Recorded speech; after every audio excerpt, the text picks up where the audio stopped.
Um, well, you guys know how specific I am with romanticism and sentimentality. Um, since I've read that book and a lot of the verses from the Quran that coincide with it, it really had an impact on my life. And the reason for that is that we see so much romanticism and sentimentality, not only, and it's not just one part of the world; it's all over the world. This comes up from the time children are very small. And I want to quote some from just a little bit from the book, actually, of Romanticism. And one of the verses in the Quran is that the Quran is a book we've sent. It is a book, which is the Quran. We have sent down to you, full of blessings. So let men of understanding ponder its signs and take heed, which is Quran 38:29. Uh, and there are the same. You can find the same corresponding verses in the Torah or in the Bible or through other religions. But the thing of this is, I think a lot of the problem we have is that, and this is from the book Romanticism, is in societies where the practice of religion has lapsed, is often the case that what is true comes to be regarded as false. And conversely, what is false is regarded as true. And we see that a lot here in the States and the Western world. And I think one of these days, inshallah, I'll make it to the Middle East. But I know here, from my experience in the U.S., this is very true.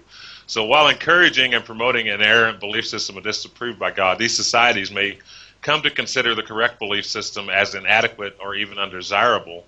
The confusion of what is perverse, with what is true, is common to non-religious societies, a condition which permeates their very structure. Romanticism is one such falsehood that is erroneously thought to be true. In a society where people do not live by true religion, Romanticism is portrayed by a favorable quality peculiar to compassionate, good people. However, as as you can read in this book, if you go on and read the book Romanticism, sentimentality, longing, is a dangerous sentiment to adopt, and essentially one of the most harmful characteristics of Romanticism. And the reason, if you go on and skip up into the book a little bit, we also come to the verse out of the Quran: to stir up any of them you can with your voice and rally against them your cavalry and your infantry, and share with them and their children and their wealth and make them promises. The promise of Satan is nothing but delusion. Quran 1764. And the reason I wanted to bring that up was because of the misstep by the imam that was just mentioned. We have this in a lot of different faiths. In the Western world, I know we have there are a lot of people say denominations, but they're no different than the sects that are in Muslim or in Islam. We have Protestant or Presbyterian and Baptist and Catholic and so forth. And what we see over here a lot of the times are even the Christian denominations that are saying the same things against other Christian denominations. So this is not only a problem in Islam, this is a problem in all faiths. We have it in Judaism too. And I applaud that that was brought up, that if something is said wrong like that, this definitely should be. I know I've had an instance like that myself growing up in a Christian background and actually being an ordained minister. I had one service that I was at, the preacher in this service was using the book of Matthew out of the Bible to basically chastise his wife in front of the church service. And the way he was using it was in a personal manner to personally to literally make her feel less worthy than anybody. And I stood up and confronted him about it and let him know this, and this was out of the Bible, that the verses he was using in the wrong way. And this can also be done in the Quran or in the Torah. The verses that can be used, people can take anything they want to out of text and make it fit the way they want. This is also a problem we have to be very aware of, even in Islam, because there are people that are only shown parts of the Quran, and as was stated earlier, there are misinterpretations of the Quran out there and of the Hadiths. So when we see something like this that is wrong, it is very important to speak up and to correct it. There are a lot of people I know of all faiths that would they will say, well, I really don't have the time to correct that. I think that is the wrong outlook. If something is said wrong, you need to correct it. Otherwise, like was said earlier, you will have a lot of people that, if it keeps going, they will continue to fall into that path, and they will not know what is the truth.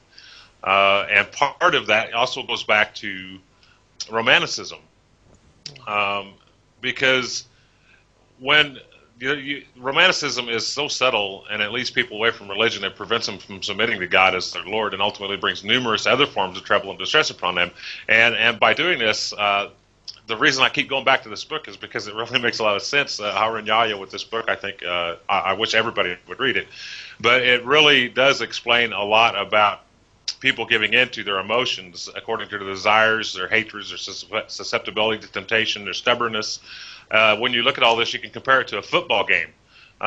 People can go to a football game here in the West, and there have been riots over football games. And this is because of sentimentality and Romanticism. This is no different than of religion or of any other thing that is a belief. And if somebody lets that sentimentality or that romanticism or that romantic thought about what they should be or what they should see overcome their logic for a situation, then that emotional outburst that comes from that can dissuade people, can lead them away from the truth. So I think definitely making sure that the truth gets out there and correcting any mistruths should be really top on our list. Yeah, of course these people they're bigot people, and Allah describes and Allah tells us in the Quran that kind of people exist, who Allah says hypocrites, and these people who swear to act in the name of Allah, but they are liars, Allah says, hypocrites. So in other words, for example, Allah says in the Quran, I seek refuge in Allah from accursed Satan, do not say about what your lying tongues describe. This is lawful and this is unlawful. Inventing lies against Allah says. So these people do not represent Islam.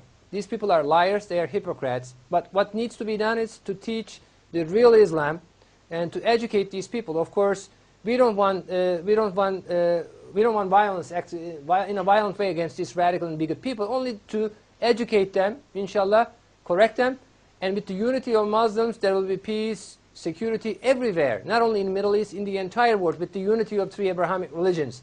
And these days are coming because everybody suffered so much in the last century, in the 20th century, and good days are coming. We learned a lot from this, and Muslims got fragmented, they got divided, and Allah says do not separate. So unity of Muslims is very crucial, with a leader, of course, and this will, of course, have with the unity of Muslims, there will be alliance with the Christians and Jews also, with the unity of three Abrahamic religions, and then there will be peace everywhere, inshallah. Yeah, inshallah.